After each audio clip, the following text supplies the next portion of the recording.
എന്തനുഭൂതിയാണ് ഈ അറിവിന്! പഠിച്ചതിൻ്റെ ഒരു വിഹിതം വീട്ടുകാർക്കുമുണ്ട്. അന്നോളം തെറ്റിച്ച നിസ്കാരത്തിലെ സുന്നത്തും ഓത്തിലെ മഹ്റജും നന്നാക്കി കിട്ടുമ്പോൾ വീട്ടുകാർ കൂടി ആ ദർസോത്തിൽ കൂടുന്നു.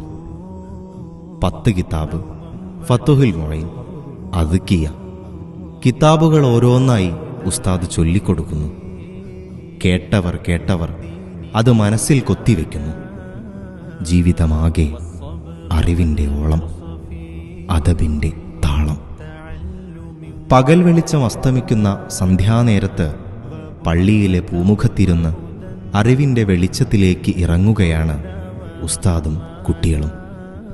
പകൽ നേരത്തെ പണിയും കച്ചവടവും കഴിഞ്ഞ് മുത്തുനബിയുടെ പള്ളിച്ചെരുവിലെ നാട്ടുദർസിൽ വന്നിരുന്ന് അറിവ് സമ്പാദിച്ച സ്വഹാബികൾ.